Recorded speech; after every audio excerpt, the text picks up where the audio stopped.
Good evening, race fans, and welcome to Green White Checker TV. My name is Boomer Logan, and I will be calling the action for you tonight at Chicagoland Speedway. We've got 90 laps on the schedule for the evening. Looking forward to a great race tonight, a very hot track temperature as we've got 78 degrees in the air, but 102 on track. So it's going to be a hot, slick racetrack tonight. Going to be a lot of fun to watch these guys wheel it around. Probably my favorite 1.5 mile track on the surface, on the service, I should say, as far as the cookie cutter or tri-oval shaped 1.5 miles go. But it should be a great track and a lot of fun tonight. And looks like we've got my buddy with me here, Chris Matthews. Welcome to the booth, Django. It's excited to have you up here and ready to call the action with us tonight. Oh, definitely. Always a great time to be back here at Area 51. And we got some Gen 4s or some ARCA cars. A lot of people call them different names. I just like to call them the old school NASCAR cars where I think everything was awesome back then. So very, throwback series. And we got Chicagoland here, which I distinctly remember the orange ball. I think it was a Tropicana ball coming off turn 4, I think, while there was a qualifying race. So awesome track, awesome cars. I'm very, very excited to be back here. Yeah, definitely excited to have you, Chris. And I definitely remember that. I can't remember. I want to say that was 2004, if I'm not mistaken. But I think it definitely, was. yeah, definitely. I mean, I guess I believe I believe you're a little bit older than I am, but I definitely, born in '94. So for me, like that was right around the age where I was just getting into NASCAR, really starting to understand what it was and starting to really enjoy it. So these Gen 4 cars are definitely a throwback to me, and I'm really excited to get to call this action week in and week out, and a little bit more fun to do a little bit of more of a traditional oval series that we have on Thursday nights. So it's been a good run so far, and we'll see if we get a another different race winner this week. Yeah, definitely. And this track is not no longer being used currently on the active series, but it did have some great racing until I think they got to like the Gen 6 car, and then it kind of fell a little bit flat. But this is not your traditional oval track. It has a little bit of a curve to it on the backstretch, so you're constantly turning left. And once these tires get old on these cars, these guys are going to kind of be a little bit squirrely coming off the corners. Yeah, definitely. I mean, we've seen a lot of that so far. These guys having to manage the tires. I know Sebastian Marin winning last week. He was actually saying that, especially at Iowa, he had to manage the right front a little bit more than I thought. Where they're definitely going to. I would think they were managing more of the right rear, but definitely have to manage those tires regardless. And it's going to be a lot of fun to see. You'll see them sliding off the corners, and with that, thought you'd do a little more right rear tire wear, but we'll have to wait and see. I mean, definitely one of the most generous radii as far as corner entry and exit on a 1.5 mile that is one of the tri-ovals, and should lead to some good racing. You can kind of hang it out a little bit wider here than you can at Charlotte or some of the other 1.5 miles that have more squared off corners or a little bit narrower track surface. But regardless, 90 laps should be, I think I'm hearing about 40 laps ish for pit strategy. So how do you think that is going to play out tonight, Chris? 40 laps, so it's going to be 90 laps. You're going to have two stops minimum. You might want to try to stop if there's a caution after, say, 15 laps or so. We may get a couple green flag pit stops here or there, but if there's any yellows, it's a good time for people to either take advantage or try to take a little bit of a risk if it decides to turn into a yellows breed yellows type of race. So definitely opportunities here to be had here with a two pit stop race. Yeah, definitely. It sounds like we've got, I think, three additional tire sets for the evening as well. So should be plenty for the race. If we do have a little bit more action on track, there may be some opportunities to get an extra set of tires at the end, but we'll have to wait and see how that all plays out. Definitely, and I'm kind of waiting to see how the battles kind of end up tonight. If we have people that want to battle for multiple laps for a couple of positions, you're gonna see the lap times get slower. You're gonna see people kind of gang up, and it's gonna be a little bit of a bubble effect where people kind of shuffle in and out of positions. You'll have some people fight for fifth, and then next thing you know, they're fighting for ninth and 10th, and they just keep dropping back. So the tire wear here, everyone's gonna be pretty cognizant, pretty aware of what they're trying to do, and they might not want to fight too long for a position. Yeah, for sure. We'll see maybe a little bit more give and take, as was more the tradition for this style of race car back in the day. So have to wait and see. But before we get to the start of the race, we're gonna have to pull up that grid and see where everyone is gonna start for qualifying. So we've got the number 76 machine of Justin Anderson on the pole. I believe that is his first start of the season. Grabs the pole away from Ryan Kelly. Race winner one race at the what was it, Charlotte? It was 2 or 3 weeks ago now at this point. So Ryan Kelly outside pole in that number 13 machine. Brandon Bernhardt with a very strong qualifying run. He's going to start in the third position for Endeavor Racing, and Todd Merkel in the number 22 machine. He's going to be starting on the outside of row number 2. Kevin Freese in the number 25 Team Bootnaka Esports car. He is going to be starting in 5th. He is a race winner already this season. Looking to grab another on the season so far is Carl Henderson in the 28 machine for closed circuit racing, is going to be on the outside of row number 3. Gabe Butler, another Team Bootnaka Esport driver in that 88 machine. He is starting on the inside of row number 4 with Vernon Markheim in the 33 just to his outside. Rounding out the top 10, we've got Eric Laurie in the 071 machine on the inside, and Austin Call in the number 64 machine on the outside to round out row number 5 and the top 10.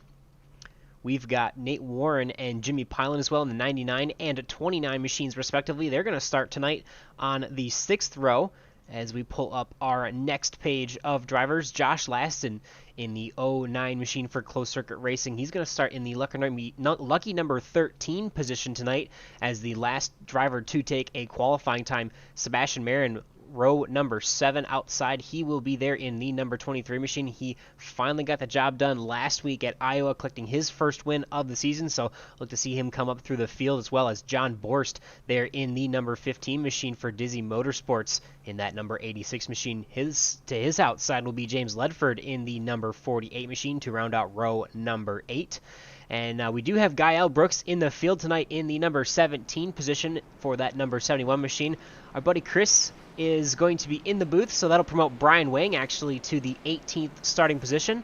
And to round out the field, we will have Chris Bassini, and I believe Joseph DeCiro may have already disconnected, so taking the time in qualifying, but not going to start the race tonight. So regardless, we've got a great show, I think, in store for you guys, as we are going to take a look at the field making their way on to the backstretch. Lights are off and the pace car will be green. 1 to go next time by. But Chris, any final thoughts before we get this race started tonight? Yeah, I think these guys are going to try to fight it out for the first couple of laps, and as soon as it gets single file, I think really it's just going to be who can run their qualifying times versus people that want to kind of lay back and save their tires. So you're going to see a good bit of a shuffle here, but I think there's going to be good battles all around. We had Anderson here. I think this might be his first pole here at Area 51, so let's see what he does right off the bat. Yeah, definitely a great start for the number 76 machine in that iRacing, pretty much a blank template scheme there, so we'll have to get some sponsorship for him. Definitely going to be a great race as we get going. Green flag is in the air, and it will be thrown for the drivers of the Thursday Gen 4 series here at Area 51, race number 5 on the season. Definitely a good start by Anderson. He goes up top to get that runoff there, and the 13's right behind him. He's going to make sure that he has a good runoff there, but he got a little bit loose, kind of checked up that field, but those two have gotten away pretty good as we see the 81, I believe, of Bernhardt get a nice run as well. Yeah, settling those first 3, kind of settling in single file there now as the 25 machine ducks to the inside of the 81 of Brandon Bernhardt. They're going to be too wide at the stripe, but it's going to be Justin Anderson leading the first lap of the race here, getting that lap led from the pole position, so some bonus points in the championship as Ryan Kelly is going to still work the bottom there in that second place position. Definitely, and you see Kevin Freese down there trying to get the bottom on the 81, and you'll see that a little bit throughout this race, where the bottom line is going to be the fastest way around. But as soon as you get up top, there's so much speed coming off the top of the track that it's going to be almost dead even. So these guys definitely have to figure out their grip situation here. Yeah, definitely have to pay attention to that. I think Chicagoland is probably one of those tracks where you do have like I guess would say most 1.5 miles. There is a preferred lane, but typically there are abilities to run just about anywhere on the track. Obviously the high lane you're going to have a lot more momentum, and the bottom lane being the shortest way around the racetrack. As you see the 76 machine with a big bobble on the inside there, and the 13 machine is going to try and challenge for the lead here, going into turn number 1. Yeah, 13 definitely wanted that lead. He actually went to the apron, which with these cars not too common back in the day. So Yeah. he ended up getting the lead. You'll see a lot of times. I think he's going to start doing slide jobs. You'll see that pretty common right now. So goes right back down to the bottom, gets a good defensive line right here, and if Anderson can sit around the outside, he might be able to get this position back. Anderson is looking very loose there, but you can tell he's already making some moves, trying to get back to the 13 without getting loose there on the outside. He probably would have had enough to at least stay side by side into the corner, but you can definitely tell how much more momentum there is in that outside line. But definitely a handful, and making it look easy for most of these guys, as even the 76 machine is getting a little loose here at the front of this pack, but doing well so far. Yeah, he's going way around the outside, sticking it really close there. Looks like he's going to be able to make that pass, and this is what we want to see. We want to see these great battles, and I think that's why I love this track so much, is that even though there's a quote-unquote preferred line, these guys still have to search for what is going to make them fast around this track. Yeah, absolutely. So we'll definitely see how these guys plan it out so far, but pretty quiet throughout the field. Sebastian Marin so far making some of the biggest moves, as well as his teammate Brian Wang, as Sebastian Marin's now back in the up to I should say the 8th position, with Brian Wang a few cars behind him on the outside lane. You see there he is up 9 spots in the night after not electing to take qualifying times for either of those drivers, and the one machine of Chris Piscini is also up 6 spots into the 13th position. Another, once again, the beautiful Steve Park throwback that he's running again this week. So a lot of fun. I know we've got a couple different cars. Looks like Vernon Markheim's running a Viagra throwback to some old Mark Martin days. Cool to see. I think that's one we haven't seen in a couple weeks. So always fun to see these throwbacks and how these cars look. Definitely. I mean, just so much nostalgia with this style of car there, Chris. Oh, definitely. And right around these time that these cars are running, we had probably the best marketing for NASCAR that we ever had, with all the commercials. Dodge was still here. Pontiac was still here. We had greats like Casey Kane. We had all those types of commercials. So a lot of these paint schemes are very iconic and very near and dear to a lot of fans' hearts. Absolutely, and there's some really great custom paint schemes out there in the field as well, from a lot of great painters out there in this league. So it's always cool to see that these guys are pretty well represented as far as looking good on track. So fun to see, and yeah, so far pretty much just kind of settling out here at the front of the pack. Justin Anderson has taken the lead back. Ryan Kelly now 0.4 of a second back, and Kevin Freese all over the rear bumper of that number 13 machine, as they continue to battle here. Going to be 10 working on lap number 10 this time by, and we do have a friend in the chat here, Chris. Calvin Filarski chiming in. I believe I think that's a name that not super familiar, but a name that we may both know out there. So Cal, I appreciate you joining in, and if anybody's out there, please drop a comment in the chat, say hello, and appreciate you guys showing up to hang out with us tonight. Oh, definitely love the interaction with the fans. Calvin's a good friend of mine. We myself, Gael, and Calvin, we're all part of the same race team. We've done a couple of endurance races, a couple of league races together, and won a lot together, I think, as a team since I've joined them in the last 4 or 5 years. So good to see him in the chat. Good to see everyone else that's cheering on their family members or friends in the chat as well. So always fun to have the fans here and some of the friends. Yeah, definitely, and obviously I kind of joke around and kid. Obviously, Calvin and I run together in a different league as well, so a lot of fun to have him in the chat, and always appreciate all the fan interaction. Definitely makes it fun for us to know that you guys are hanging out tonight with us and having a good time. But so far, working on lap number 12, I should say, still pretty quiet at the front. Brandon Bernhardt's hanging on to the top 10, or the top 5 as well. He's down 1 spot, but still solidly in the top 5, and so is Todd Merkel. A really good run for these two so far. Obviously, we've got some of some of the names that the cream rising to the top there with Ryan Kelly and Kevin Freese have been at the front pretty much all season long, but a solid run early on for Brandon and Todd. We'll have to wait, watch and see how they handle this longer run and see what happens. Definitely going to be interesting as far as strategy goes. I know we talked about it earlier on, where you really can only go, maybe low 40s for if you're really trying to conserve fuel. So I don't think it's going to be a one-stop like you mentioned, Chris, but that opens the door for so many possible opportunities. I mean, if you wanted to, you could break it up and do 30, 30, and 30 pretty simply, or you could try and do, 40, 40, and 10. There's a whole slew of opportunities out there for you to try, and you just pretty much just have to make sure you pit twice, and the lap that you do it on almost doesn't matter here. Yeah, definitely. And we saw a little bit early on where we saw Kevin Freese kind of just staying right behind the 13 car, and they were catching the 76 for a little bit of time. And then I was noticing that Kevin was a lot faster, but he kind of just pulled off a little bit just to stay behind and get the draft. And I think he was just saving tires, but now you've seen him kind of turn up a gear, and now he's getting ready to battle for the lead, all within about 2 or 3 laps time.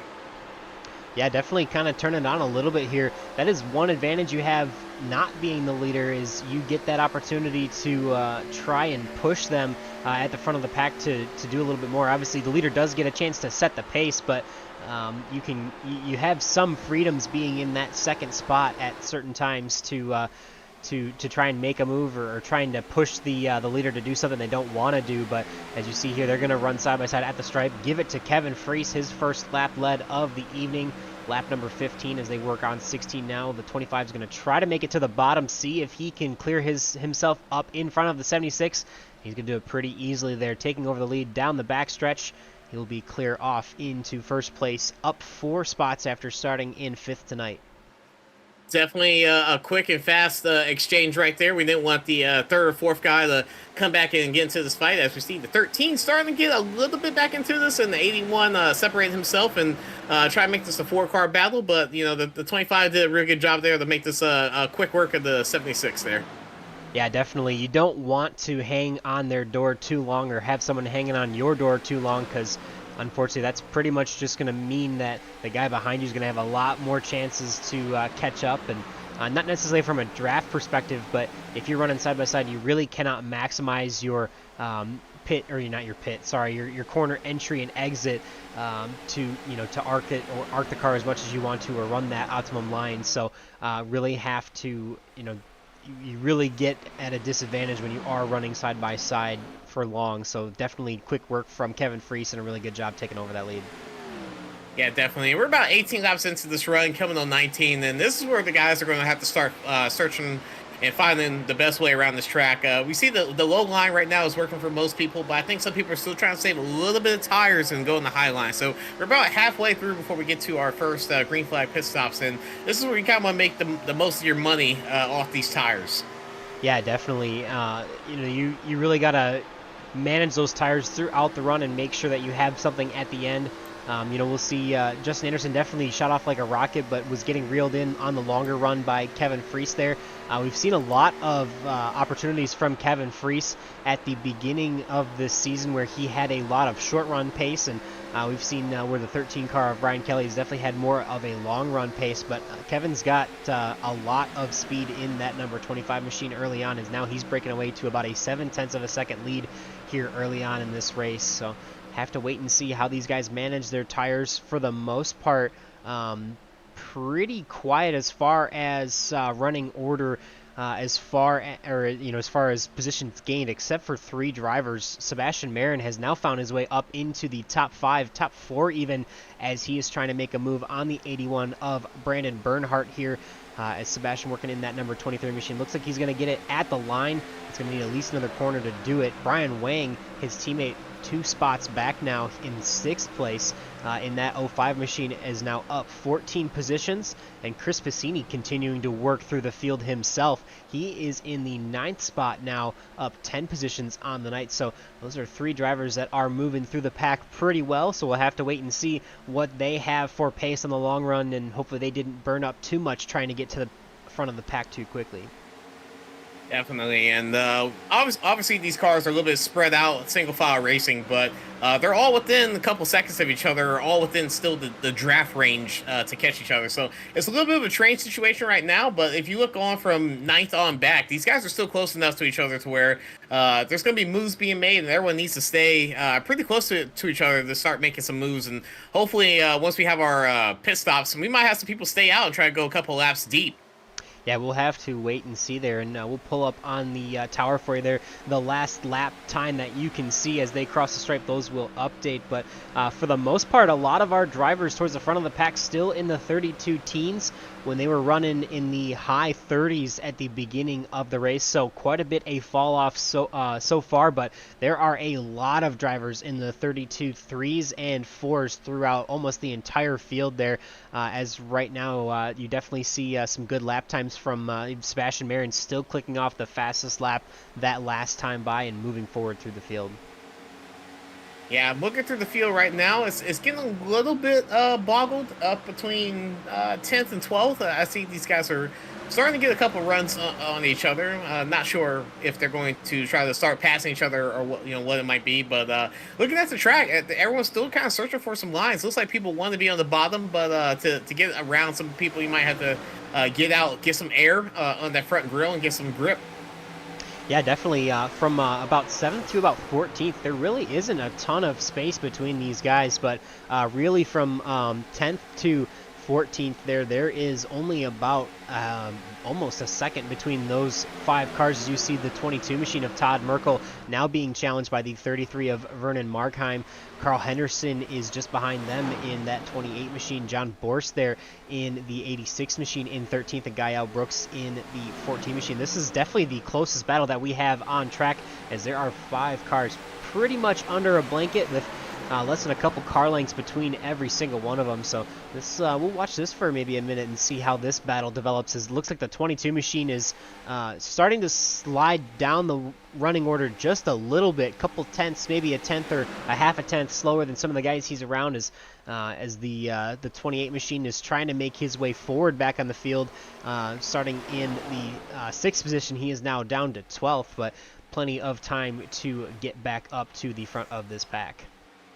Yeah, definitely probably had a bad lap or two just getting off some of the corners that made him lose a spot or two and put him a little bit under fire. But I think Todd Merkel's a very, very good racer. He knows what his car does for most weekends, most weeks in and out. And I've seen that man run away from me plenty of times when I've been on the track. So I know he'll bounce back probably in the second half of this race.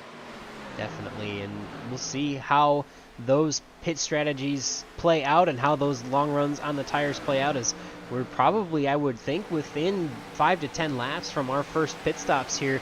I don't really see anybody who may be able to push it super far. I mean, obviously no one's really saving a ton as far, noticeably, at least from our vantage point, to try and make it on one stop. So door is definitely open for the first pit stop, and have to wait and see how that happens. But right now, working on lap number 28, Kevin Freese has pulled out to a 1.7 second advantage over the field. Back to Ryan Kelly here in 2nd place. He is now being challenged by the 23 of Sebastian Marin, as Justin Anderson has fallen to the 4th position. Brandon Bernhardt still working in the top 5 in that 5th position there, as we've got our first taker on pit road. John Borst is going to come down this time by in that Bortles and Johns paint scheme, that number 86 machine. Good looking car. Yeah, definitely good looking car. I was looking at the front too with Ryan Kelly and Sebastian Marin. I thought that was the battle for the lead, and then I had to zoom out just a little bit just to see Kevin Freese. And this is kind of remind me of a old school Martin Truex at the Coke 600 a couple years ago, where he's just gone. He's absolutely obliterated this lead right now. So not sure if anybody can stop him with this gap that he has. I think he's going to be able to pit and stay in front when the cycle comes out. I'm not sure if anyone can stay out and try to outlast that pit speed, because he has a good couple of tenths, good couple seconds on some people. So this is a pretty good clinic that he's putting on. Yeah, you can see the gap there as we ride on top of the 13 machine of Ryan Kelly. The 23 of Sebastian Marin has made his way through the field and is working on catching the number 25 machine of Kevin Freese. Definitely, more of a nod to that old school style of racing where you really saw a lot of cars get strung out on the long runs.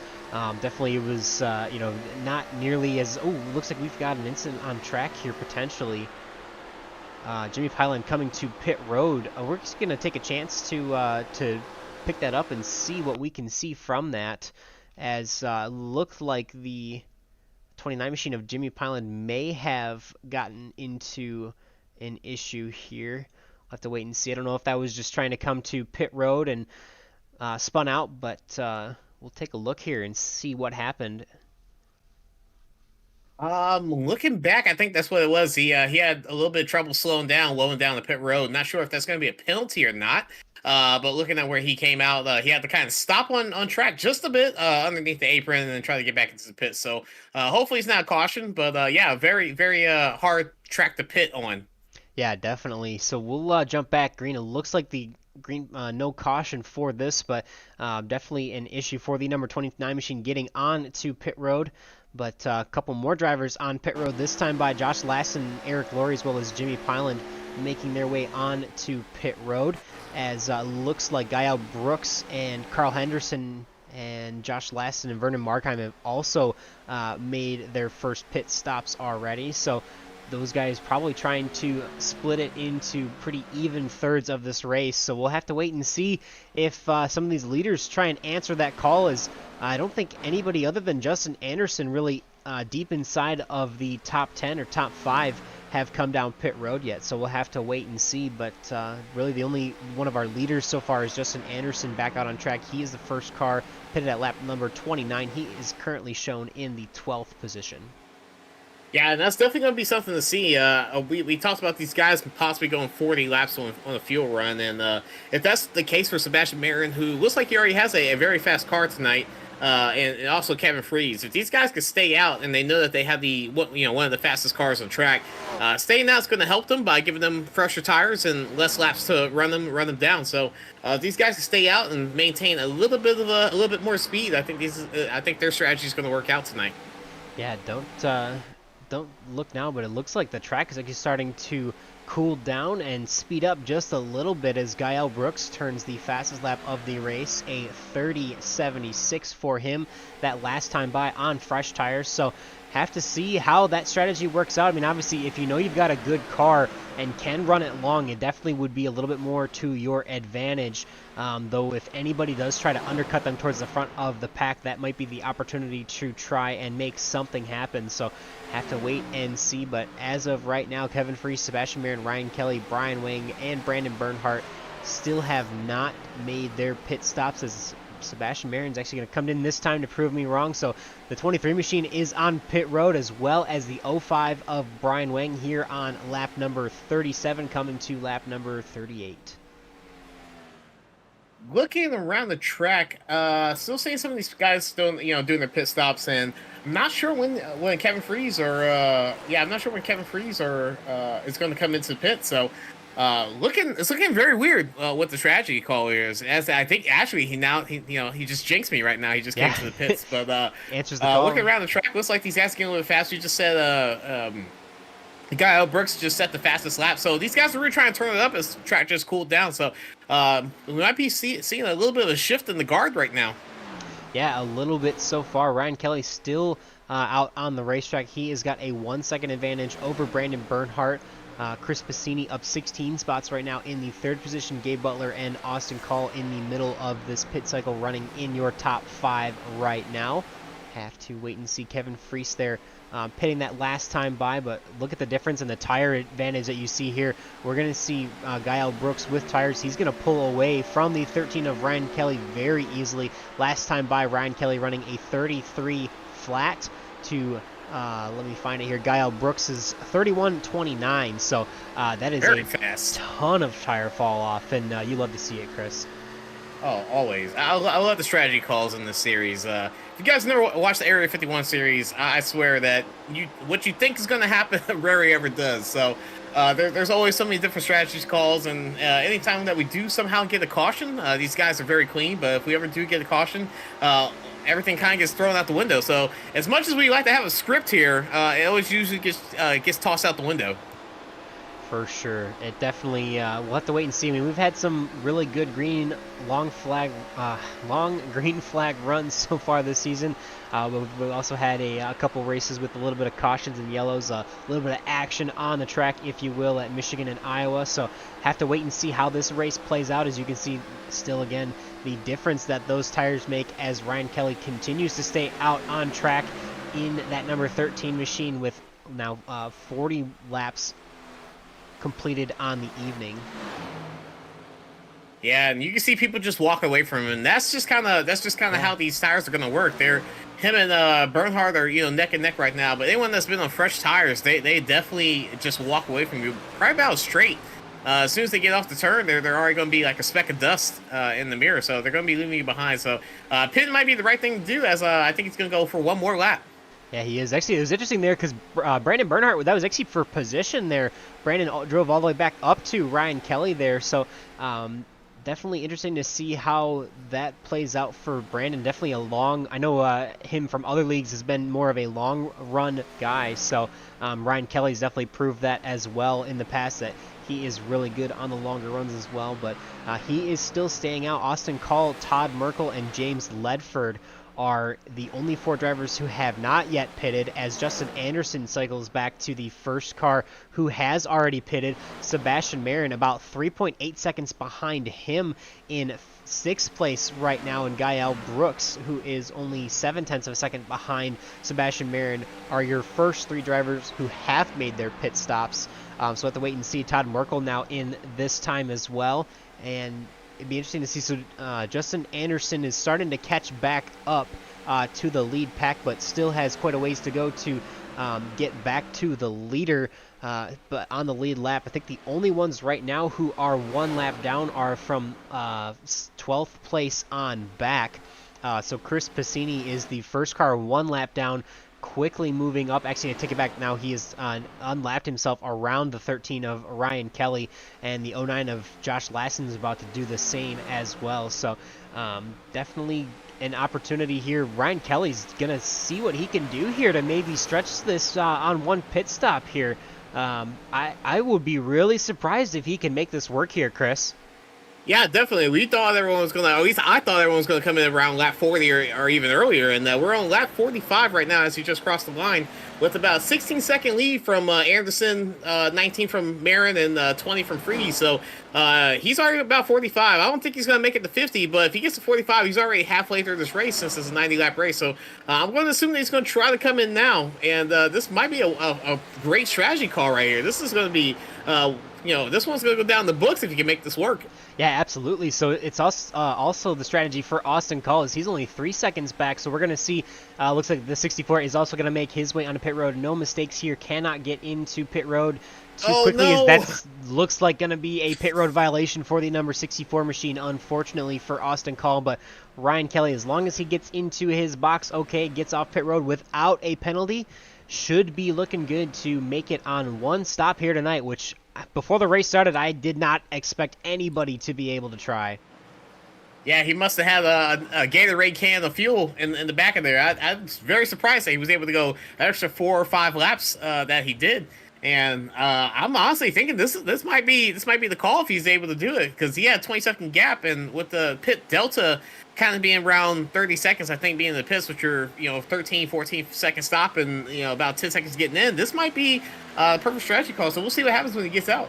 Yeah, we'll have to wait and see how they're going to shake out, because I think they're actually going to go a lap down here as they come out of the pits. So Ryan Kelly here, actually, no, I take it back. He is going to be on the very tail end of the lead lap, as he is a couple cars ahead of Justin Anderson at this time. So Justin is now leading the race once again with that number 76 machine. He is getting challenged, though, by the 23 of Sebastian Marin, and Sebastian Marin actually going to make that pass for the lead this time by, as they cross the stripe on start lap number 48. 25 machine of Kevin Freese also reeling in that number 76. He's going to get just to the inside there, gets a little loose, backs out of it. Going to try and see what he can do to make this pass into turns number 3 and 4. Yeah, Kevin Freese definitely wants to get back in front as quick as possible as he goes around Anderson right now, and he made that pass work, and we're kind of right back to where we began the first time, where we had Sebastian Marin get out in front, and now Kevin Freese is going to chase him down. But I'm still bewildered by that strategy call that happened a little bit earlier. I really didn't think that we would have a one-stop strategy right now. So it's going to be very interesting to see how these guys win the battle if Sebastian wants to fight for the first place right now. Yeah, we'll have to wait and see. So Sebastian is out front, worked his way all the way back from 14th position up to first.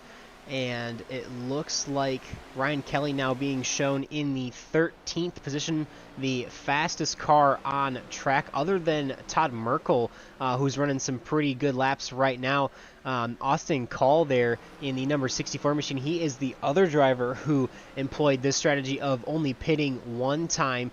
He finds himself a decent bit off the lead, but still on the lead lap. So we're going to have to pay attention to these lap times and see how much quicker they can catch up to the pack, as Ryan Kelly ran a 31:15 that last time by.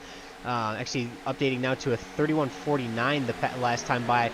So fairly even to our leaders right now, but remember that our leaders still have one more pit stop to make, so that'll be the 23 of Sebastian Marin and Kevin Freese that you see up here, as the 64 machine of Austin Call is going to work his way to the inside and try to get his lap back. So he was one lap down. Ryan Kelly did not come out a lap down, so definitely in a little bit of a better position on the same pit strategy, but have to keep an eye on it, as there's still plenty of time left, as we're just barely past halfway here in this one tonight.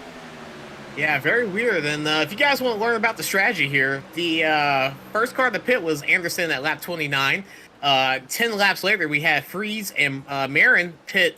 And then 10 laps later, we had the Ryan Kelly pit at lap 45. So a bunch of strategy calls for these guys, and that's what I love about this series here, is where we kind of think everyone's kind of go and do the same thing, but we have people pit between the last like 15 to 20 laps. So that's a very crazy strategy to go on, as we see a little bit closer racing that up front with Sebastian Marin as he's passing some lap down cars.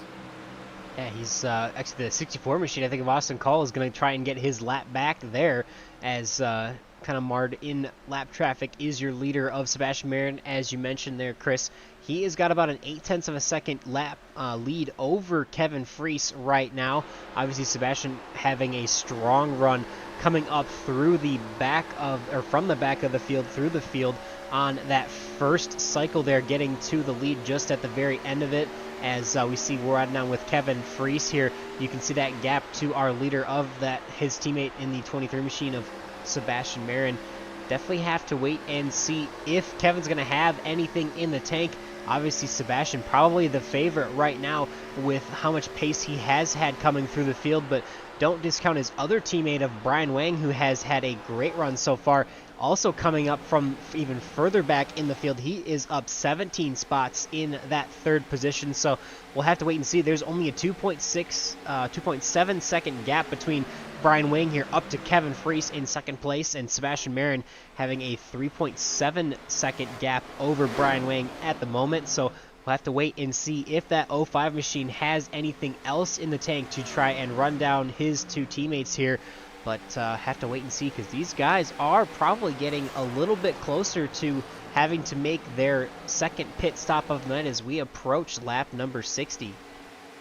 Yeah, very crazy to think about. And one thing I've kind of noticed is, both these cars are Lowe's painted cars, so Jimmy Johnson painted cars. And I think I've been more partial to the black car of Kevin Freese more than the classic Lowe's paint scheme that Marin is running right now. But I think from most of the NASCAR races I went to as a kid, I've seen that paint scheme in Victory Lane more times than not. I definitely think a lot of us saw both of those paint schemes in Victory Lane more times than not. Yeah, definitely.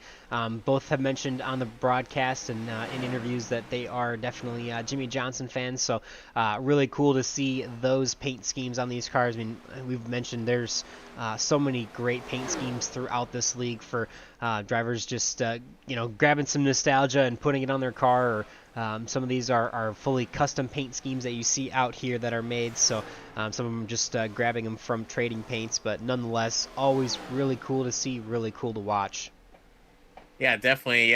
Who's your favorite driver growing up from this era? Oh man, I have always been a Dale Earnhardt Jr. fan. I was little quick story. I was actually my family was in Disney when I was a little kid. The day that Dale Sr. passed away, and for some reason, I did not want to be at Disney World. I wanted to be at Daytona after it happened. So my parents still have the tickets for the 3-day passes to get to any park at Disney where we pretty much didn't use them because all I wanted to do was be in Daytona. And I've got a couple pictures of my sister and I with Michael Waltrip's race car in Daytona, USA, the day after the race. So was a Jeff Gordon fan up until that point in my life, and I got my head on straight, and I've been a Dale Jr. and Dale Sr. fan ever since that day.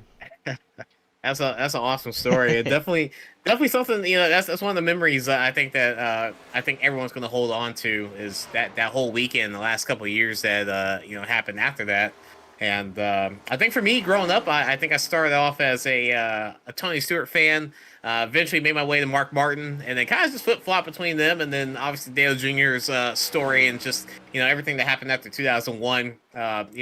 There was never really a driver I disliked in that series. I feel like there's a lot of drivers I liked, even when it came down to the nationwide series. And I got to see, what are considered our veterans today, where we got to see the likes of Kevin Harvick and Matt Kenseth, and a lot of those guys that are, retiring in the last 5 or 6 years. So it's really, really kind of a nostalgic trip to see a lot of these cars and remember that the guys that were driving these were young, 24, probably didn't even have kids yet at this time. So very, very cool to see these cars. As I think I see Jimmy Pilot in a Goodrich car.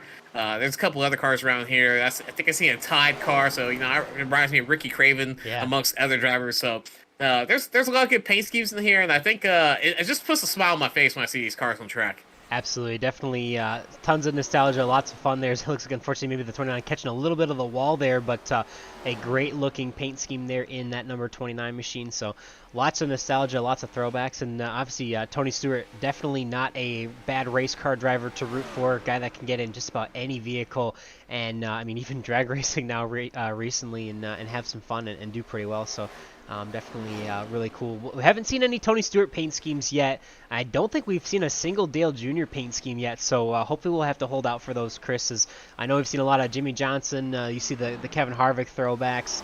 We got a Steve Park. We got the old Texaco Haviland 28 car, who's plenty of drivers to mention in that scheme over the years. The Tide Ride for Austin Call, but got some strategy to update you on. We've had a couple drivers come in and make their final pit stop. First of which being Justin Anderson there in that number 76 machine. He is in 13th place right now. Gael Brooks is just behind him, pitted on the same lap, about 5 seconds behind him in the 14th position in that number 71 Matt Kenseth throwback. And they are doing their best to get back up through the field and unlap themselves. Update on the split strategy. The only one of the only two drivers on the different strategy is Ryan Kelly there in that Jeff Gordon Hot Hughes DuPont throwback paint scheme. He is currently working in the 6th position and will definitely be the one to inherit the lead as long as he can go the distance for the rest of the race. We'll have to wait and see. Austin Call also in that Tide Ride.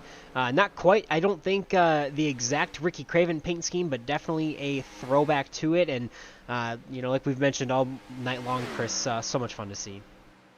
Oh, definitely. And it's starting to pop off in the pit lane where we're starting to see onesie twosie cars coming in track, and not sure how the strategy is going to work out. I'm still waiting to see if this one stop is going to work for is it Ryan Kelly? Yes, I'm still waiting to see if the strategy works. Works for him. Where we see Bernhardt, he pitted on 41 as well, so he's definitely a contender. Because right now I think he's in front of Kelly. So I think the last two cars on the lead lap is going to be Marin and Passini. Yeah, so Marin's Or right actually, now, yeah, yeah. as you say that, Marin's going to come in this time by in that number 23 machine. Chris Passini still staying out on the racetrack. He made his second or his first pit stop a little bit later. There's that Steve Park throwback that we've mentioned a few times. So he is going to inherit the race lead over Brandon Bernhardt by about 7 seconds. So Brandon will be promoted to second place there as he last pit at lap 41. So he's got quite a ways that he can go. Ryan Kelly, as we mentioned, making what should be his only pit stop of the night already, working back up to the third position now. Todd Merkel, who pit last on lap number 42, he's probably going to have to make at least one more stop, or well, I should say just one more stop. As you see the one machine of Chris Passini making his final stop for the night. That will inherit the lead to Brandon Bernhardt there, as we mentioned.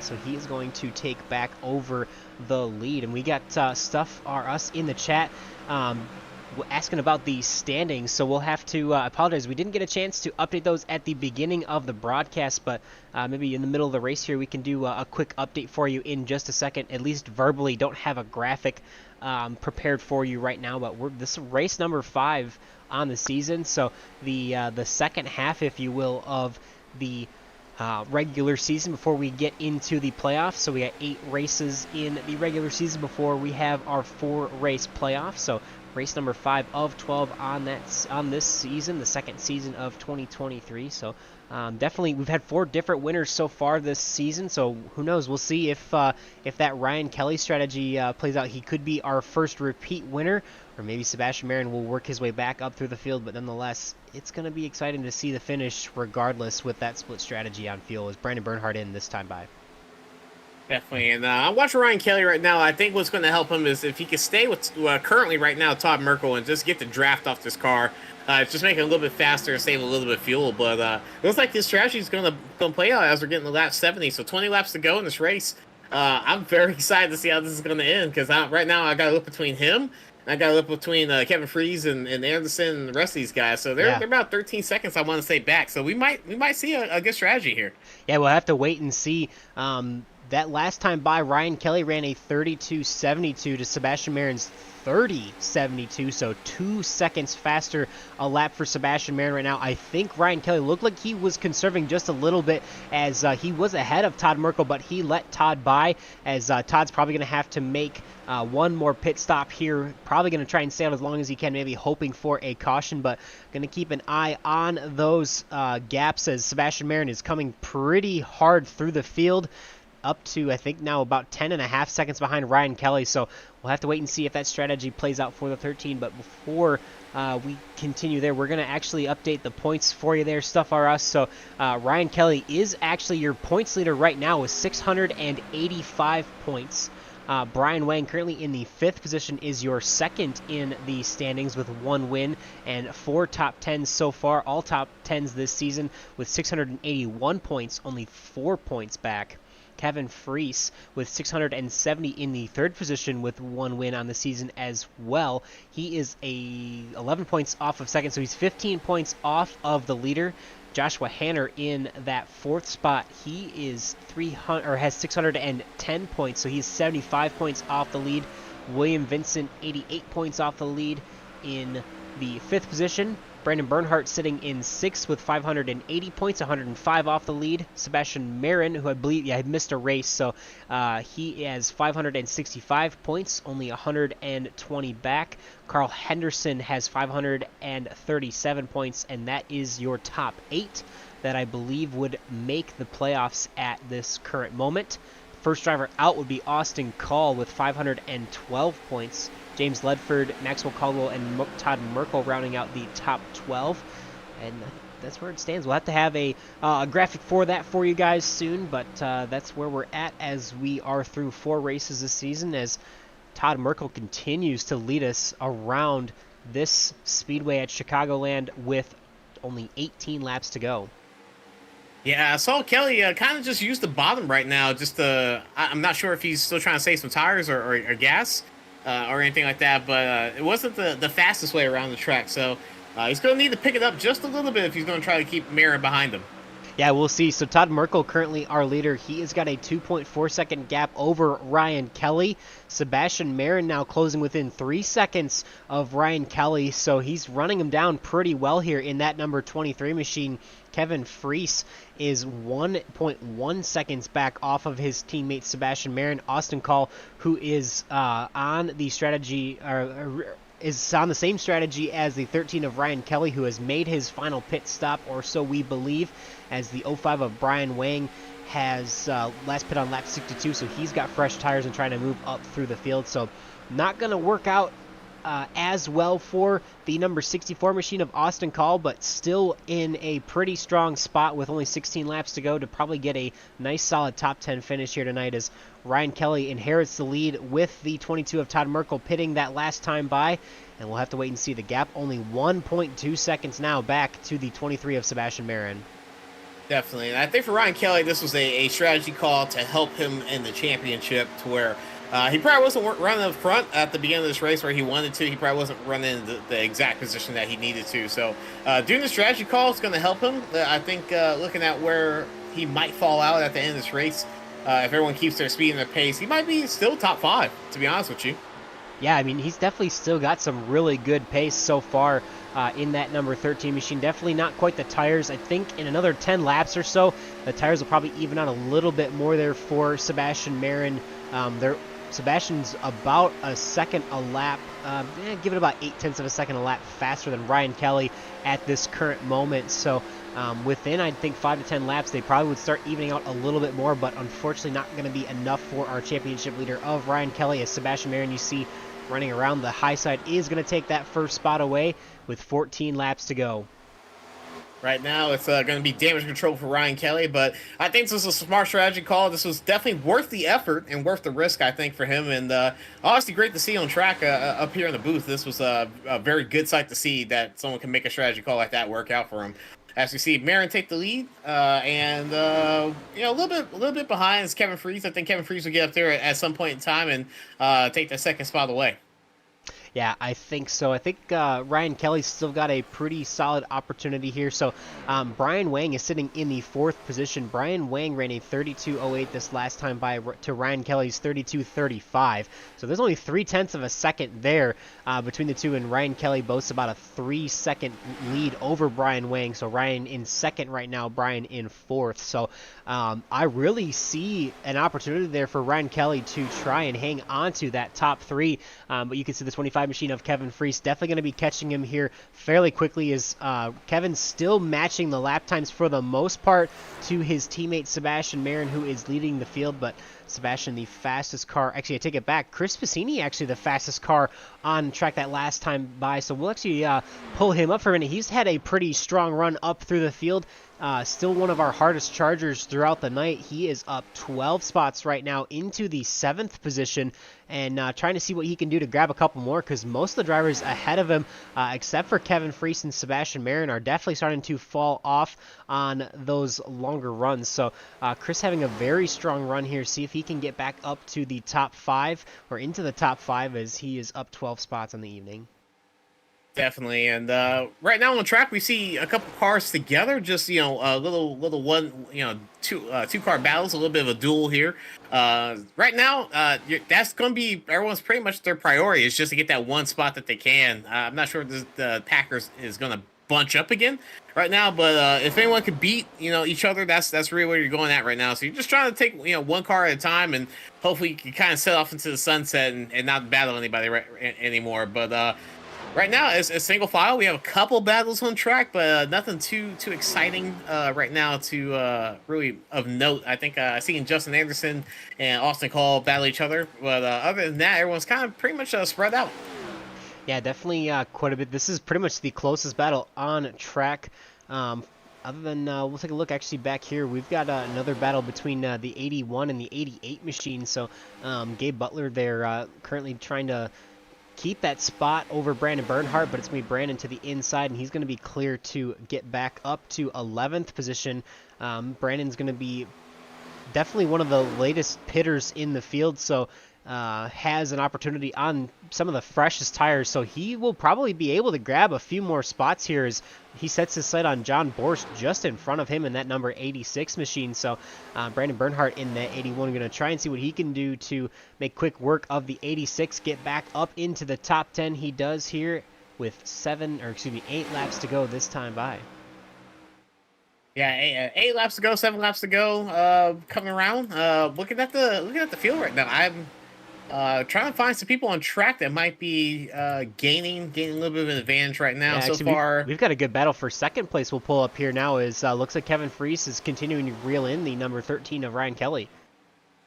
oh yeah, he definitely is. He was a lot closer than I thought he was. He actually pulled that pretty quickly. Yeah, right now Ryan's going to have to figure out how to defend this if he really wants to. I'm not sure he's going to be upset with a third place finish, but it looks like he's going to be able to defend a little bit better than Kevin Freese here. So just going to have to figure out which way he's going to try to force him around, if he's going to give up the inside or force him around the outside.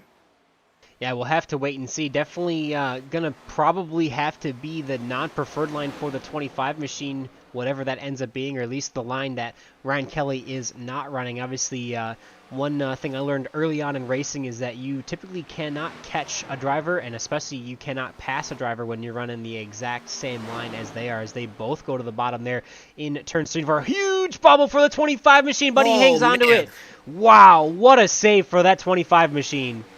That was crazy, and that probably just ended that battle right there and cemented second place for Ryan Kelly. That was great, and wow. You kind of saw him set him up where he had the lap car right there set up. Not necessarily a pick, but he definitely made the lap car kind of not give him the room to come up on the outside. So yeah, that was a great strategy by him, and obviously he had to kind of get out the gas and save the car a little bit. So he's going to try to attack one more time, and I would say right now he needs to save his tires just a little bit to see if he gets another attack. Yeah, we'll have to wait and see. Maybe not this time by, but next time by we'll update you. As it seems like Ryan Kelly is starting to even out on pace, as we mentioned, with those older tires. So after a while, the tires pretty much kind of plateau to a certain degree. They may continue to fall off a little bit more, but it doesn't seem like anybody has really been slower than the mid-32s. Obviously, some of the fastest laps of the race been in the lower or mid, I should say mid to upper 30-second range. So actually, Sebastian Marin running the fastest lap of the race, a 30:43. Most of these drivers now in the 32-second range, well into the middle of the 32 seconds range, as Ryan Kelly ran a 32:32 to Kevin Freese's 32:29 that last time. So tires definitely evening out, and I would expect a lot of heat in the tires for the number 25 machine as he slid those off of the corner on turn number 4. But this is pretty much your closest battle on track, so we'll keep an eye on this for just a little bit longer there now as we click off 2 laps to go. Yeah, definitely. We don't necessarily do a driver of the day or driver of the week, but if we ever did, I think Ryan Kelly would be my first vote for this week of racing. This was a very surprising strategy call. I don't think anyone else really thought about this except for a couple other cars, but he's the one that really made it work. This is an amazing effort that he was able to pull through to get basically a top 3, a podium finish right now. Yeah, absolutely. A great opportunity for him and for Austin Call as well, currently in the 6th position, as the white flag is going to fly for Sebastian Marin, the driver of the number 23 machine. He won last week, got his first win of the season, trying to go back-to-back here on the white flag lap, the 23 off of turn number 2. Coming up from through the field, started in the 14th position, earlier in this race, did not elect to take a qualifying time, but that did not matter even though it's gone green the entire way. The number 23 of Sebastian Marin is going to march through the field all the way to the front, grab a 4-second advantage over second place Ryan Kelly, and he's going to do a fun little drift into turn number 1. Second win of the season, our first repeat winner we've had here on Thursday nights at Area 51. Yeah, definitely a great masterclass of a showing right there. Great strategy. He was able to give up the lead early on in the race and then kind of just see where he felt, where the car was at. And then after the first pit stop, he was kind of just untouchable. Yeah, he really marched through the field, got to the lead there at the end of that first segment, and really never looked back. Pretty much marched or stayed up through the field, marched back up through the pit cycle, and you're going to see him burn it down here as he comes back across to the start finish line.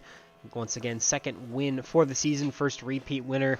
Definitely a little bit further back in the point standings for Sebastian Marin after missing one race, but that won't matter too much as he should be well locked into the playoffs with the points he's going to earn tonight and has been earning throughout just about every race that he has been here this season. So I believe that will be his fourth top five in 4 starts. So definitely a great season so far for Sebastian Marin.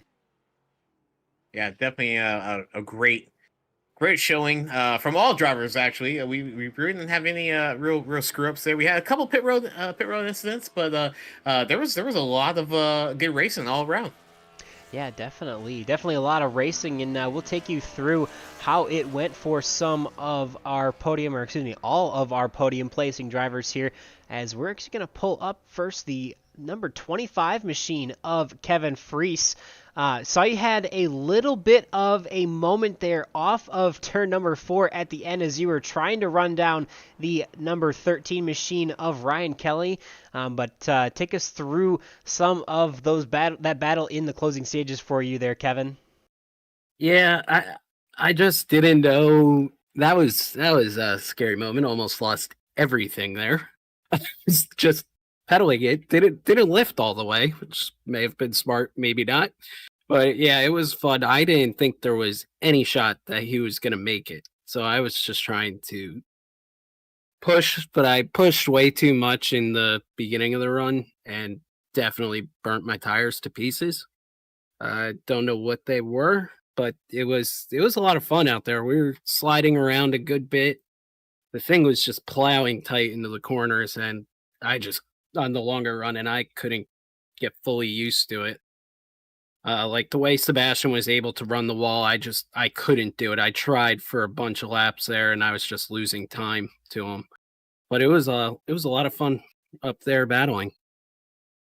Yeah, looking at the strategies that everyone was using up at the first beginning of the track, a lot of people were kind of just searching for the best lines. We saw a couple passes on the outside that was working for people's advantage, but for you, you said you were having trouble on the outside. Was it just getting off the turn, or was it just the whole setup and everything?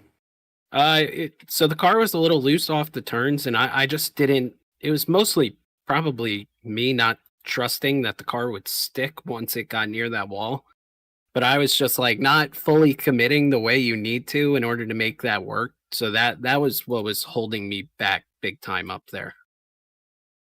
Definitely saw really only the two different strategies tonight. Obviously, you mentioned not. I mean, we didn't expect Ryan Kelly to be able to do what he did either. So that was, from our perspective, obviously really cool to see. But I mean, with a 90 lap race there, what else do you think you really could have done to kind of try and change out the strategy to try and see if you could have gotten up to that top spot?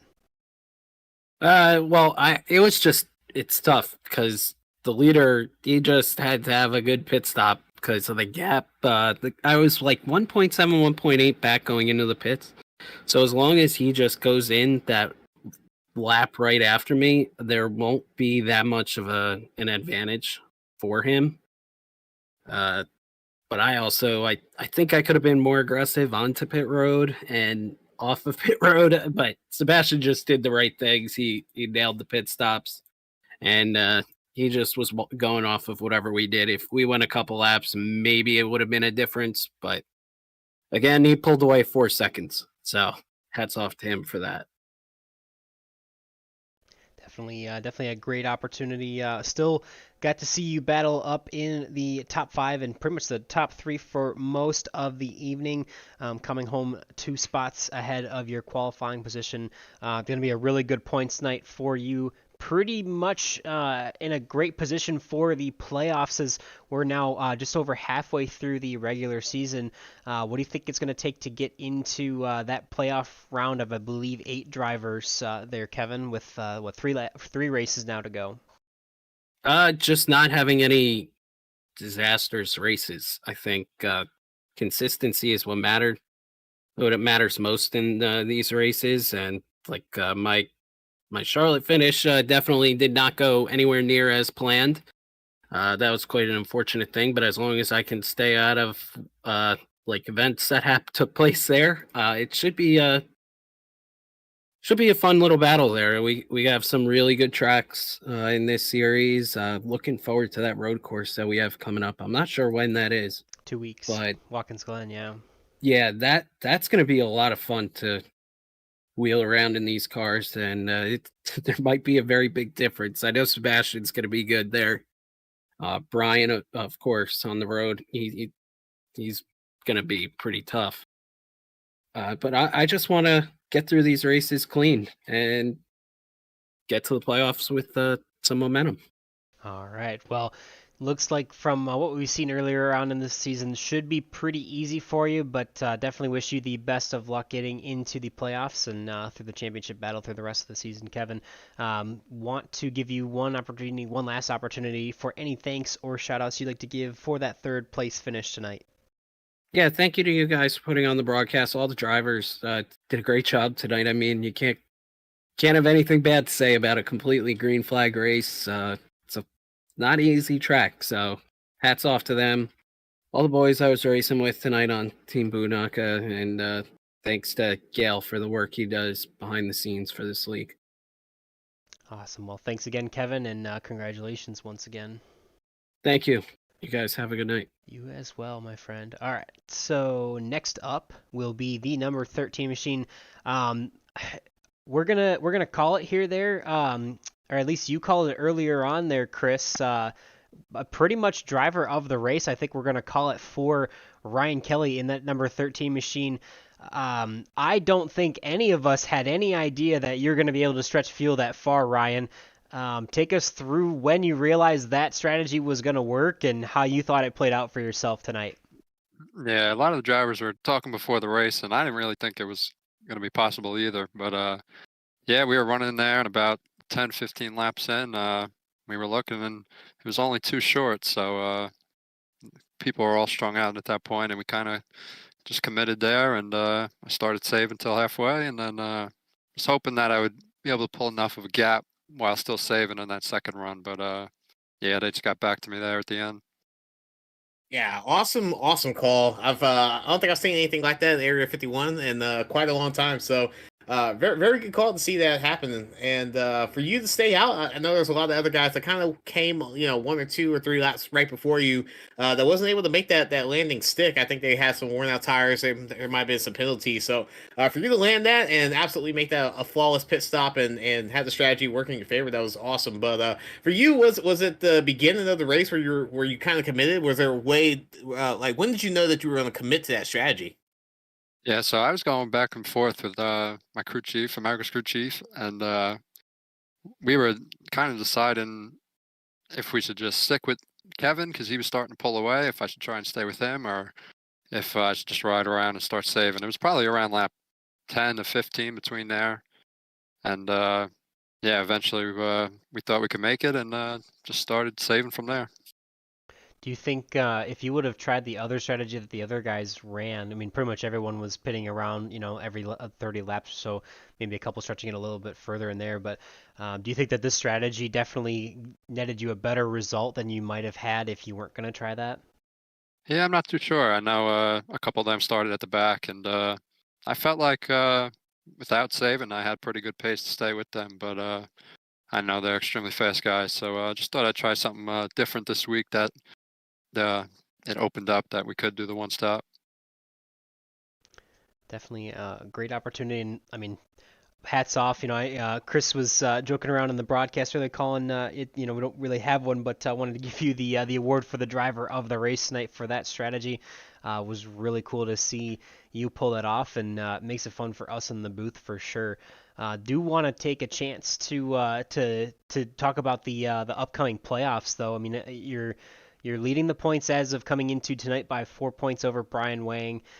You've had, 4 starts. You've had 3 top 5s. Obviously, you've got the 1 win and quite a few podiums so far this season. But what do you think it's going to take to remain consistent and stay in that hunt for the playoffs and maybe try and compete for the championship? Yeah, you hit on it. Definitely being consistent. I think with as many quality drivers in this league, the points are going to come down to maybe just 1 or 2 at the end. So definitely getting the best finish you can every week and making sure you're incident free and just try and get as many points for when the playoff time comes. It'll be fun to watch regardless, and we'll be looking to see you pilot that number 13 machine to quite a few more great races this season, I'm sure. But I want to give you one last chance before you go to give any thanks or shout-outs for that second place finish tonight, Ryan. Yeah, just all the guys in the league. I think I heard someone say after the race that there was only 4 incidents in the entire race. So for pretty much every driver to have a near perfect race, it's pretty good. It's pretty rare. So just shout out to all the drivers in the league. Yeah, definitely. We almost see. I think the only one we really saw, the only potential for one was Kevin Freese there as he was catching you, getting a little bit loose. But fortunately for you, it looked like he might have burned his tires off, and you were able to keep that second place. But definitely a hard-earned and a great strategy call with, as you mentioned, Larry McReynolds on the box tonight. So might not be too fair that you've got Larry Mack on the box with you, but it's always fun to see you run out here, Ryan. Yeah, thanks, guys. All right, that'll do it for the number 13 machine coming home in second tonight. We've got one more interview here, and obviously, definitely props to Ryan Kelly for trying the strategy and making it work really well, but a ton of props to the driver we will be bringing up now. That was the 23 of Sebastian Marin. Coming up through the field, electing not to qualify, starting in 14th position, gaining 13 spots in the evening, and I mean, really making it look easy throughout that first run. Take us through how that race played out for you, Sebastian. Yeah, I think that race probably played out the best in terms for me. I feel like the long runs is what really played into my hands because I feel like in the short runs, I think a lot of us would have been relatively equal on pace, so it might have been hard to pass if there was a lot of yellows and restarts. So yeah, the long runs kind of helped me. Obviously, I had to come from the back and then had to take care of my tires, and it seemed like I was generally doing a little better job at saving the right front, which was the tire that seemed to be wearing out the most around here. So yeah, I was really interested to see Ryan's strategy work out. I feel like he just needed maybe five less total laps in the race. Like if this race was 85 instead of 90 laps, I feel like that strategy would have really worked out, but he just had to back it down a little bit too much and just cost himself, a little bit of time.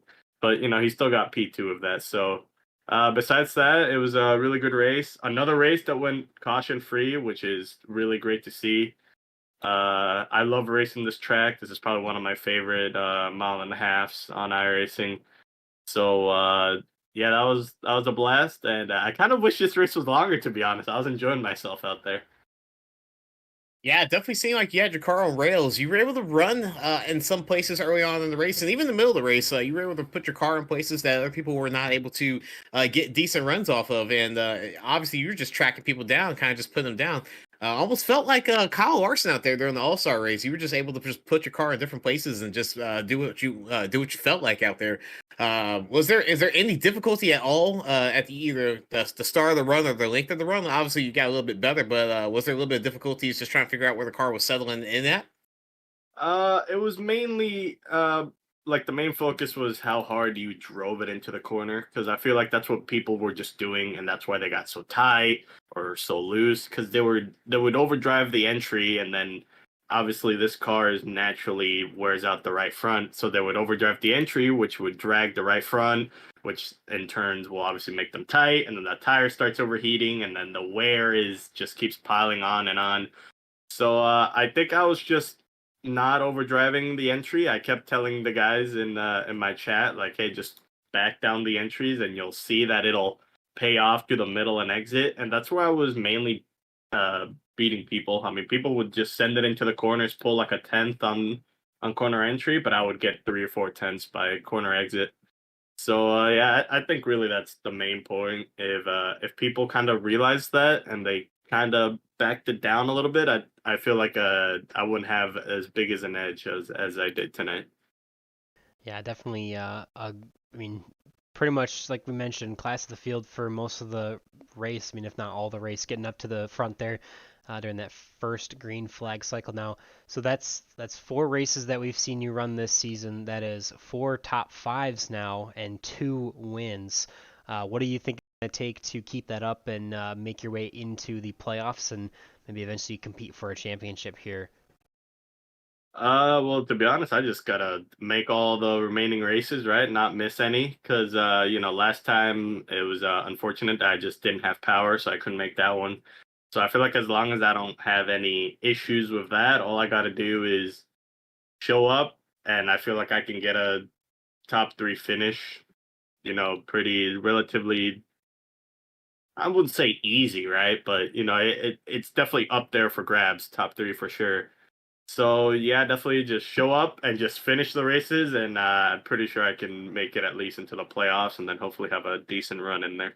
Yeah, as of tonight, it looks like you're coming in at 565 points, so 120 off of Ryan Kelly in the lead. That puts you in 7th right now. So if you keep continuing at this pace, I think it'll be a pretty good opportunity for you to get there and see what you could do at the or in the round of the or in the playoffs. And got 4 races there but 3 more races still left on the regular season schedule. Um, Definitely looking forward to seeing you wheel the number 23 machine at those events as well. But before we let you go tonight, want to give you a final chance to give any thanks or shout outs for the second win of the season for you, Sebastian. Yeah, I'll give a shout out to the Boot Knockers that we were all running together.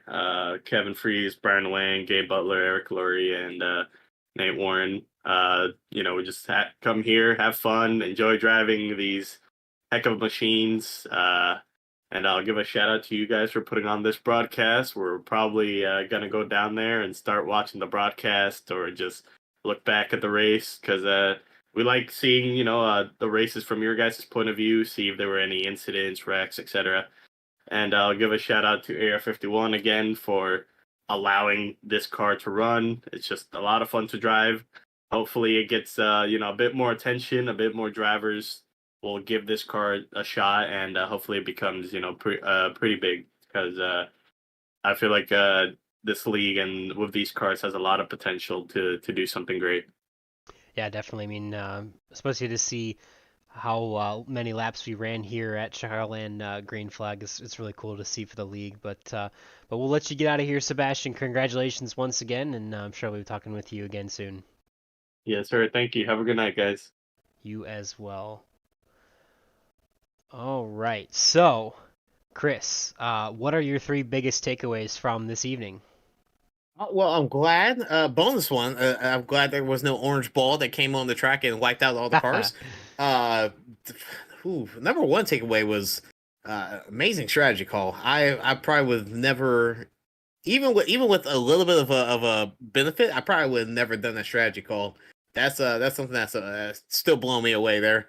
Second was the amount of cautions that we just did not have, the lack thereof, even incidents wise. Everyone was pretty much running a clean race. We saw a couple step outs, and I think really anything that was considered an incident really happened on pit road. People just kind of making a little bit of mistakes there. And then third was honestly just the quality of the race right there. We ran a very short race. The sun's still out. I'm in Phoenix, by the way, people. The sun is still out. Usually that doesn't happen here at Area 51, but the sun's still out. Like I should go and do the rest of my lawn work if I needed to. But yeah, the race length was really really quick. I appreciate being back here. And always a pleasure being with you guys and chatting it up with the fans and the friends over here. But yeah, those were my 3 takeaways. I think I said more than 3, but yeah. Yeah, no worries. Definitely some good key points for tonight. I mean, like you mentioned, it was really cool to see that split strategy to try for Ryan Kelly. Obviously, Austin Call coming home in the 6th position as well on that split strategy. And before we get into too many of the results, let's just pull them up here, why don't we? So. We mentioned there's Sebastian Marin, obviously grabbing the second win of the season. Ryan Kelly, another top 5 for him, another podium placing. I think that's actually believe that might be at least 3 weeks in a row for him in the top 3. Definitely a great season so far as he led the points, and I'm assuming would still be leading the points after this evening. Kevin Frakes in the number 25 machine probably could have had a good battle with Ryan Kelly there at the end, but unfortunately spun off at turn number 4, saved the car, which is, I mean, a miraculous save there, Chris, from that number 25 machine. So really cool to see him keep it collected there. And Brian Wang in that number 05 machine running through the field. He finished 16 spots up on the evening, so great run through the field for him as Justin Anderson started on the pole and still hung on to a solid top 5 finish tonight. Justin Anderson just ahead of Austin Call in the 64 machines. Austin was the other driver that we mentioned on the split strategy, or the split strategy of pitting only once, as well as Ryan Kelly, and he's going to come home again solidly in the top 10 tonight for Ambush Racing. So Chris Piscini, also mentioned, had a great run pretty much throughout the night there. Sebastian Marin, Brian Wang, and Chris Piscini were consistently our biggest movers as Chris Piscini comes up 12 spots through the field to finish in that 7th position, the highest driver for closed circuit racing. Our buddy from the broadcast, Guy L. Brooks, admin here at Area 51 in that number 71 machine, had a pretty solid night himself in the top 10. Carl Henderson for closed circuit racing in that number 28 machine coming home in 9th. A pretty solid effort for him tonight. And Brandon Bernhardt rounding out the top 10 after a really great qualifying effort for P3 here tonight. And John Borst for Dizzy Motorsports, their first car outside of the top 10. Gabe Butler just behind him in that number 88 machine in 12th place. Josh Laston there for closed circuit racing in that 09 coming home in the 13th position. Todd Merkel in 14th, the first or last car, I should say, on the lead lap there. James Ledford finished the night 1 lap down in the 15th position with Nate Warren just behind him on the 1 lap down as well in the number 99 machine. Eric Laurie 2 laps down there in that 071, and we saw some issues for the number 29 machine of Jimmy Pilan as he got into the wall, finishing looks like 5 laps down there at the end. And I believe we've got a couple more here as we maybe we didn't notice. I guess I didn't realize that Vernon Markheim had actually disconnected. So apologies that we had not paid attention to that. I don't think that came up as an incident that we saw, but unfortunate night there for the 33, who was doing pretty well throughout the night. So yeah, curious to see what happened there, but did not come up for us, unfortunately, in SDK, so did not get a chance to see that. But yeah, 60 laps down for the 33 machine, and obviously Chris up here in the booth, so did not start the race. But yeah, definitely an exciting race. We've seen a couple races now go green. We've seen a couple with cautions, but it's been a good variety so far, Chris, and hopefully we could have you back soon to call this action with me again. Yeah, definitely. We've just been trying to figure out a little bit of work schedule here, and then just coming back home. But yeah, I plan to start making a little bit more appearances either on track or in the booth here. I enjoy both very well, and like I said, I definitely plan on sticking around with the series. I definitely enjoy being around here. Yeah, definitely. It's always good to have you up in the booth, and whether you are or are not back next week, always appreciate your efforts, and glad to have you here with us this week. So I think that'll pretty much just about do it. Maybe before we go, actually remembering to plug our other series here. We've got Sunday nights, the Next Gen, the Xfinity Super Speedway series on Sunday nights. They are going to be heading to, it looks like, Talladega this week on Sunday before they head back to iRacing Super Speedway 1 week from now. So please be sure to check out that action on Sunday nights here on Green White Checker TV as well. And we've got a couple good races on our schedule on Thursday nights coming up that are going to be plenty of fun. Next week, we've got Super Speedway action at Talladega as well. That'll be a great race to see, and in 2 weeks' time, we'll be at the road course of Watkins Glen, and I believe, I think it was Kevin Friese was actually mentioning that in his interview, so it'll be exciting to see how that plays out for the first road course of the season before we go to Atlanta on June 22nd. So going to be a bit of 3 different tracks. Obviously, a couple, I guess maybe a couple of super speedways there in Talladega and Atlanta. Obviously with the 1.5 mile pre-pave at Atlanta, but regardless, should be a lot of fun. Next week, I think it's going to be anybody's race, being a plate track. So definitely look to see some of those drivers improve their spots in the championship, and we'll see what they can do in 2 weeks' time at the road course. But yeah, I think that'll pretty much do it for the plugging of Area 51. Definitely be sure to always check out the actions on Thursday and Sunday nights, and appreciate everyone joining us, chiming in on the chat, and I know a lot of the drivers will rewatch the broadcast as well, so we appreciate every one of you that helped put on this league, and especially a big shout out to all of the guys who put on Area 51, and I mean, really the reason that we're here. So thanks to all those guys for giving us the opportunity to bring you this action week in, week out, and I think that's pretty much all we need to say. So for myself, Boomer Logan, and for Chris Matthews, we appreciate every one of you, and we hope you have a great week.